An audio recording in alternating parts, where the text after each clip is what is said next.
So for those of you that watch my channel, you know I've been talking about possibly running for Congress. I currently live in District 15, but due to all kinds of redistricting that's happened in the past, I basically lived in the same area my entire life in Clarion County. This used to include some of what is now District 12. The District 12 seat has just opened up because Tom Marino, who was a person who was representing that district and one-handedly as a Republican, has decided to take a job in the private sector. So I will be running for that position. I've contacted the state office. Unfortunately, there's not a primary, so the Republicans and Democrats won't have primaries to put forth who they think should be the candidate to represent their party. Instead, the Republican Party and the Democratic Party will both just announce who their candidates will be, and then there'll be an election. Now, they're not sure when exactly this election will be, but it has to be within 60 days of the official resignation, so it'd be in the next coming months. I'm doing my best to be able to get my name in that ring, and I'd love to have discussions with anyone else who would be up for being the Republican candidate there. I think that I could hold my own against anyone. So yeah, that's currently, it's an unexpected opportunity that came up. I currently don't live in District 12, but that's only because of redistricting, though I would happily move there if I was elected there. So there's three main points I'd like to hit in this video of why I think I would be good for this position. The first is how I will campaign. I think that campaigns are kind of a joke at this point. You see all these negative ads, colorful, trying to paint your opponent as a really terrible person. I don't want to do any of that. I want to discuss my policies and my strategies for how I think I can make the district, country, and state a better place, and how I could help the Republican Party as well. So I think that that's important, and so that would mean I'm not going to be running negative campaign ads or looking for dirt at some tweet that my opponent said, 10 years ago, or some, they got involved in some crime 20 years ago. I really don't care about that. I care more about the policies, and I would like to run my campaign as indicative of how I'd like to see other campaigns run, so I'm not going to try to go very negative or anything like that. The second reason that I think would be good is my policy positions, and there's way more to talk about than I could just on this video, and I'd be happy if anyone ever has questions to give my particular policy recommendations on any particular issue. But I would say the overarching theme of my policies would be to reinforce personal liberty and individuality and to end corruption. The first thing I need to be done is to end the corruption we see in Washington, and there's two areas worth talking about. The first is I think there needs to be more openness about where campaign contributions are coming from, and more enforcing if there are things like pay for play or things like that going on. We already have laws on the books that say those things are illegal, but they're almost never enforced. We start to see the intel communities trying to enforce that on the Trump people connected to Trump, which I don't have a problem with. I would just like to see that enforced across the board. So I would push for that. And I also would push for increased transparency and oversight of the intel communities. If you've seen my channel, you know that I think they've engaged in double standards and corruption. The reason that I think ending this corruption on both of those levels is important is this. It doesn't matter who you put in office if they're hamstrung by unelected officials. And so Trump or Hillary or me or anyone else who would run is only going to be there for a limited time. But this corruption and bureaucracy can exist indefinitely, and it could act as kingmakers, so only people that are willing to go along with this corruption are able to get in office. Now, that's not saying that I think everyone in Washington is corrupt or anything like that, but there's a danger of people that want real change not being able to be elected. And so I would push for transparency, holding people criminally accountable that engaged in criminal activities in manners such as this. I'd also be for term limits. I would like to do more research in it, but I feel a fair limit would be 4 terms in the House of Representatives, 2 terms in Senate. That would be 20 possible years you could have in Congress, and that seems more than enough, because I think that people get in and they have the best of intentions, but once you're there so long, you kind of lose sight of what it's like to not be in public service and what your constituents are dealing with back home. So I would like to see fresh faces in there, or things like that. I'd also have hearings on tech censoring of conservative and even non-establishment progressive or liberal ideas. I think that tech, social media is kind of the new public square, and I would push for something like a new internet or an internet bill of rights to ensure that people have the right to speak their mind on these platforms and aren't censored unfairly just based on political beliefs. If not that, then I would like to see that, since we're seeing it's becoming obvious that a lot of these companies are working at the behest of the establishment Democrats, that we enforce laws on campaign contributions on them, and make sure that if they're are being partisan and are advertising and giving free money and advertisement to the Democratic position, that they should be held accountable to those laws. I'd also, a big thing I'd like to do is see changes to the capital gains tax. I find it ridiculous, and most people probably don't know this, but your capital gains tax, which is like money that you're investing, not income, but money you're getting from investments and things like that, is taxed at basically half the rate that your income tax is taxed at.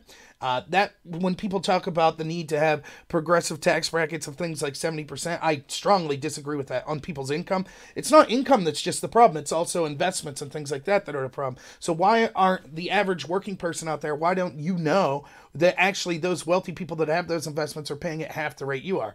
Now, having said that, I wouldn't recommend raising the capital gains rate. I would recommend lowering the income tax rate to be more commensurate with that capital gains rate. It would be fair for them to be equal, but I would lower the taxes in general. In fact, I would like to see a move away. I would like to see a far lowering of all taxes across the board. But I'm also understand that we have to balance a budget, which is important. That means we do have to cut programs. So programs such as entitlement programs and safety net programs, both at the individual level and the corporate level, need to happen. What I mean by this is no more bailing out banks, no more, giving lobbyists unfair treatment for government money and things like that. There's so much government waste, it is ridiculous. And we can eliminate a lot of the spending that we have by curbing down on that waste. That also means with entitlement programs, we should have make sure there's no corruption going on there, have stricter enforcement and investigations into the people that are possibly abusing this system. It would mean, I think another thing we could do is we're vastly overexpanded as the United States militaristically. We have 400 something bases all over the world. I would make sure that any bases that are no longer necessary would be removed and we stop spending money there. Focus less on promoting regime change wars across the world and more on keeping our country safe back at home. That would be good for the troops. That would be good for financial reasons. We'd be spending far less money. We need to get out of disastrous wars like Afghanistan and Syria. We're still firm. We still deal with things like terrorism quickly and in an efficient manner, not messing around, but we don't go and try to do these regime change wars that we've seen. That's just some of my ideas. I think it's very important, though, to balance the budget. I would also argue against this kind of socialism that you see coming from the Democratic side. I think I'm uniquely good to argue why that wouldn't be ineffective, as I've done much of my adult life, both in policy debate and outside of it.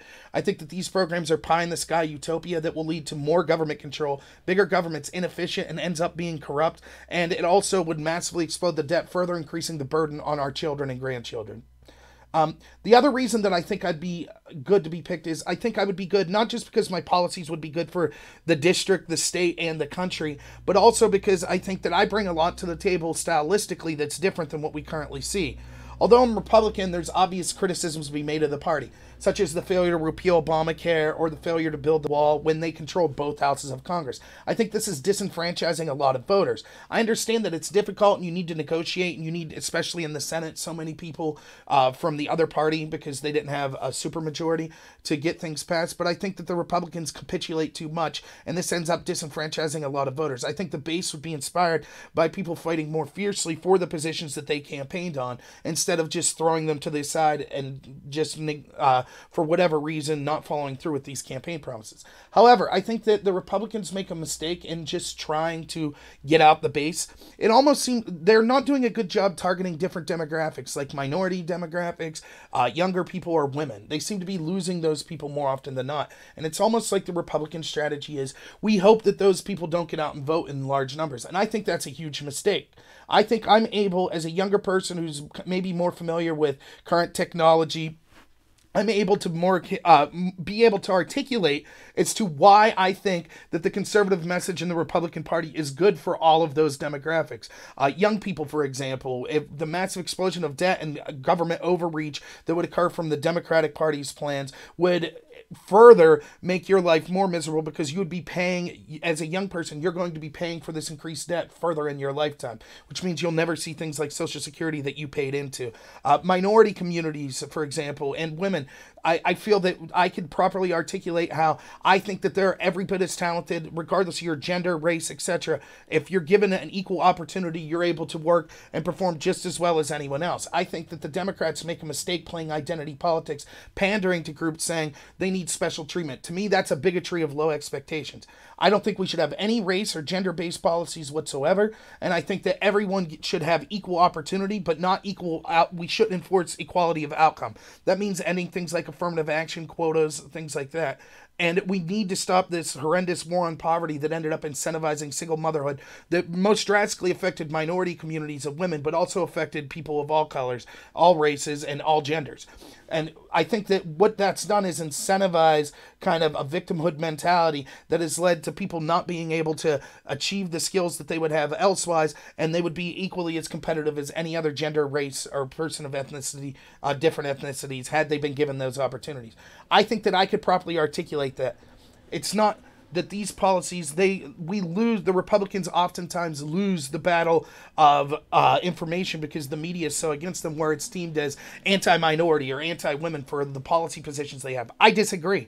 I have these policy positions because I'm pro-American, and I think they're good for every American, including minorities and women. So and as I said, young people as well. So I think I'd be able to reach those demographics better, and I do so honestly. I think I'm a very genuine person. I haven't taken any money from anyone. I've never made more than $15 an hour my whole life.